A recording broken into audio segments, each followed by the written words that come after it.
महाराष्ट्राची कुलस्वामिनी आई तुळजाभवानी, नवी स्वराज्य संस्थापक छत्रपती शिवाजी महाराज, शाहू फुले आंबेडकर, शिवसेना प्रमुख माननीय बाळासाहेब ठाकरे यांना मानवंदना। आणि महाराष्ट्र मेले तरी राष्ट्र मेले, मराठ्याशिवाय राष्ट्र खरा विगवरी पराधीनतेचा महाराष्ट्र आधार या भारताचा। आणि तसं हा महाराष्ट्राचा सह्याद्री हा दिल्लीच्या हिमालयाच्या पाठीशी मजबूतपणे खंबीरपणे उभा असलेले आपले नेते एकनाथजी शिंदे साहेब।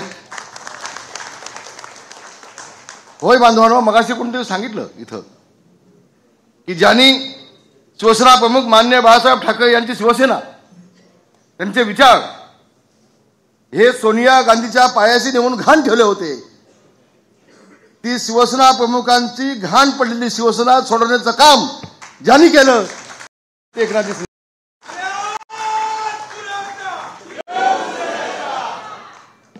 होय बांधवांनो,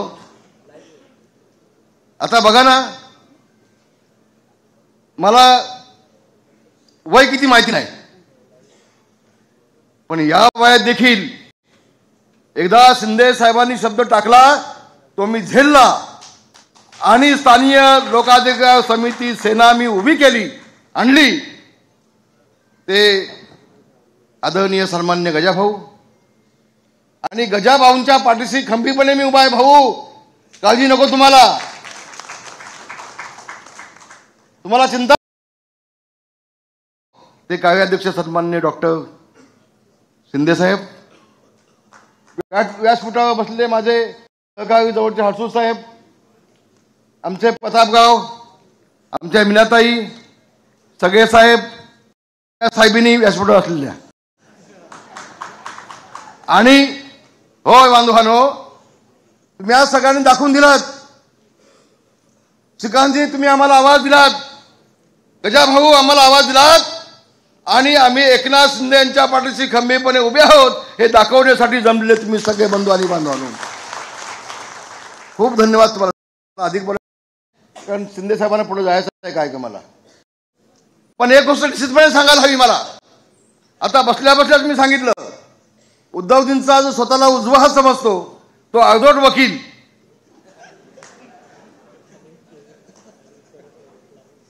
विले पार्लेमध्ये एक प्रेमनगर म्हणून वसाहत आहे होती, 7,000 मराठी माणसांना तिथे त्यांनी तिथून हलवली। आज 9 वर्ष झाली, सगळी मराठी माणसं फक्त 1-1 वर्षाचा त्यांना भाडा दिलेला आहे, आणि 9 वर्षापासून सगळी मराठी माणसं मुंबईच्या बाहेर आहेत।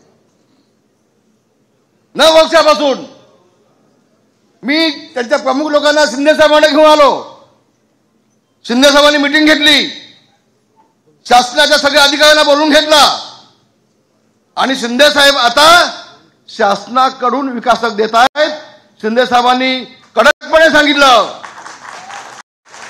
त्या विकासकाला की पहिल्यांदा ज्यांना 10-10 वर्षापासून भाडं मिळालं नाही त्यांना पहिल्यांदा भाडं दे आणि मग तर काम चालू करून टाक। माझ्याकडे तिथल्या साहेब लोकांनी प्रतिज्ञापत्र दिलेत, रामदास भाई शिंदे साहेबांना सांगा या अर्धवट वकिलांनी 2-2 मर्सिडीज घेतल्या त्या बिल्डराकडून, 100 बुलेट वाटल्या त्या बिल्डराकडून, हे सगळं त्या ॲफिडेव्हिटमध्ये लिहिलेलं आहे। कोट्यावधी रुपये खाल्ले। ही माणसं उद्धवजी तुमच्यासोबत असतील ना, आणि होती आज पण आहेत, आणि म्हणूनच श्रीकांतजी याचं उत्तर एवढंच आहे, एवढ्यासाठीच माझा गिरगाव सगळा संपला, लालबाग संपला, दादर संपला, जेवढा मराठी माणूस होता तो सगळा मुंबईच्या बाहेर गेला। तो फक्त उद्धवजी तुमच्या हातात 30 वर्ष महानगरपालिका होती, तुम्ही घालवली। मुंबईच्या मराठी माणसाला कल्याणच्या पुढे हद्दपार करण्याचं पाप तुम्ही केलं उद्धवजी। आणि आता मुंबई महानगरपालिका पुन्हा घेण्यासाठी, कारण आपल्याला कल्पना आहे राक्षसाचा जीव आहे ना तो पोपटामध्ये असतो, तसा उद्धव ठाकरेचा जीव मुंबई महानगरपालिकेत आहे। हा, म्हणून काही पण होऊ देत, सगळ्या सोबत घ्या, बस आता माझं सगळं संपलंय। सगळं संपलं म्हणजे एकनाथ शिंदेनी संपवून टाकलं, काय शिल्लक ठेवलं नाही. आणि म्हणून आता राज ठाकरे सोबत घेऊन पुन्हा मुंबई घेता येते का, पुन्हा टक्क्याचं राजकारण करता येतं का, हे सगळं चाललंय. मी अधिक बोलला नाही, आपल्या सगळ्यांना एवढंच सांगतोय. लोकाधिकार समितीचं काम मी जवळला पाहिलंय, गजाभाऊंचं काम मी जवळला पाहिलंय. अरे ज्यावेळेला आम्ही विमानामध्ये बसतो ना, तेव्हा हवाई सुंदरी मराठीत बोलायला लागली ना, तर आम्ही सगळे म्हणतो हे बघा, हे गजाभाऊंचं काम आपल्या मराठी मुलीला विमानामध्ये आणलं, हे माझ्या गजाभाऊंचं काम, हे लोकाधिकार समितीचं काम. महाराष्ट्रामध्ये कुठलीही निवडणूक असू देत, त्या उमेदवाराचा एबी फॉर्म भरण्यासाठी कोण असतो, लोकाधिकार समिती महासंघाचा माणूस इथं असतो, त्यांचा असतो. कुठेही जा. आज माझा मराठी माणूस शिवसेना प्रमुखांना अभिप्राय काय होतं, मराठी माणसाच्या न्यायकासाठी झगडणारी शिवसेना या घोषवाक्याने शिवसेना प्रमुख माननीय बाळासाहेब ठाकरे यांनी 1966 साला जन्म दिला. आणि त्या मराठी माणसाला न्याय देण्याचं काम माझ्या गजाभाऊ कीर्तीकर यांनी केलं, असं म्हटलं तर मी चुकीचं म्हटलं असं वाटणार नाही. आणि म्हणून आज पुन्हा शिंदे साहेब तुम्हाला मनापासून धन्यवाद देतो. गजाभाऊ तुम्हाला शाबासकी देतो आहे, तुम्ही इकडे माझ्याकडे बघा.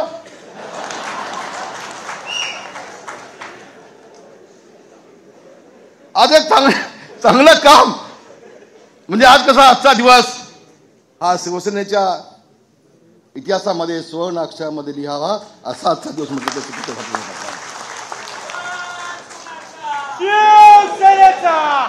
ही उणीव होती. शिवसेनेच्या 2 महत्वाचे अंग आहेत, एक भारतीय कामगार सेना आणि एक लोकाधिकार समिती. आज लोकाधिकार समितीची स्थापना करण्यासाठी शिंदे साहेबांनी गजाभाऊंना सांगितलं. गजाभाऊंनी हे सगळं आता शिवधनुष्य उचललंय. त्यांच्यासोबत आमचे डॉक्टर आहेत. आता डॉक्टर असल्यानंतर काय दिल्लीपासून गल्लीपर्यंत तुम्हाला काय आता अडचण नाही, काळजी नाही. मी तुम्हाला सांगतो, डॉक्टर सोबत असल्यामुळं गजाभाऊंचं वय आणखी 20 वर्ष वाढल्याशिवाय राहणार नाही.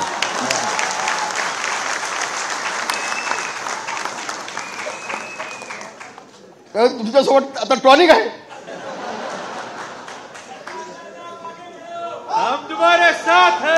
अगदी अडचण आली तर टॉनिकचं इंजेक्शन कधी डॉक्टर देऊ शकतात.